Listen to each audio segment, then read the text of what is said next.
Okay, I think I have just found the home of the New World Order. And let's just say, I don't think us Brits are invited. Check this out. Okay, so nobody talks about these two places right here, Kazakhstan and Turkmenistan. Now, once you see how these all connect to Russia, China, and the anti-West alliance, you'll understand why this silence is deafening. Now, it looks pretty obvious anyway. When you look at the map, you can see Russia surrounding Kazakhstan. China's right there. You've got Iran. It is obvious, but let's get into it. Let's start with Turkmenistan, a country so locked down that only 25 international visitors enter this country each day. Think about that. In an era of global tourism, they have shut down their doors almost completely.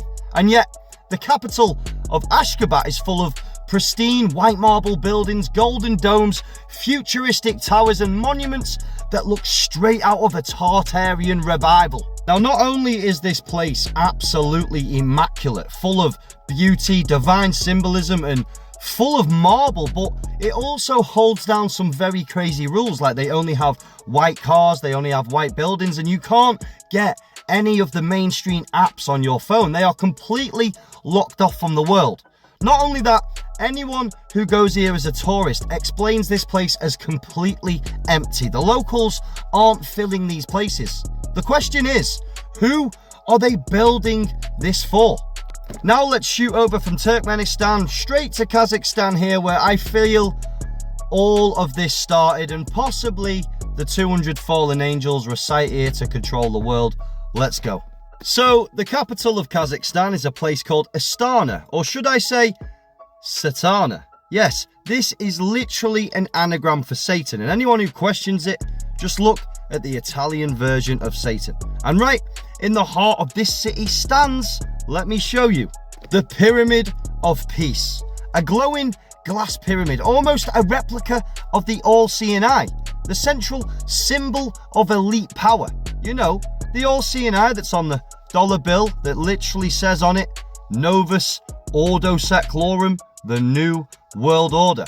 I mean, add in their obelisks, their futuristic architecture, and their giant golden orb structures, and it starts to look a bit less like a city and a little bit more like the blueprint for a worldwide takeover headquarters. And here's where it all links into Russia, China, North Korea, and Iran.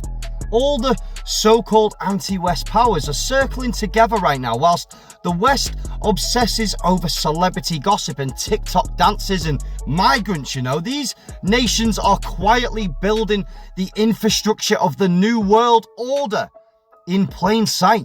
You've just got to look for it. Just think about it logically. Look at the placement. Russia provides the military strength and energy dominance right at the top. China provides the surveillance, the AI, and the social control. Turkmenistan right here provides the hidden land, the immaculate, untouched, and shielded from foreign eyes. Kazakhstan provides all the symbolism, the start of the New World Order, the takeover of the world from the fallen angels, the reciting of the fallen angels, the All-Seeing Eye, the capital of the future. And all of this sits in Central Asia, the heart of the ancient Silk Road, the very land that empires have fought for across history. So ask yourself, is this really a coincidence that these places are so wealthy, so controlled, and yet so empty of regular people? Or are we watching the rise of the last great capital of the New World Order? Because if Tartaria once stood as a worldwide power erased from our history, maybe what we're seeing is its resurrection, but this time controlled by the elites who know exactly how to hide it from you. The West is distracted, but out there in Ashgabat and Astana, the game is already being played. And when it's time to flip the switch, don't be surprised if the center of the world power doesn't come from New York or London, but from the shining marble cities that nobody ever told you about. But obviously, for the sensory reasons, this was just for entertainment, and I'm as fictional as a dinosaur, baby.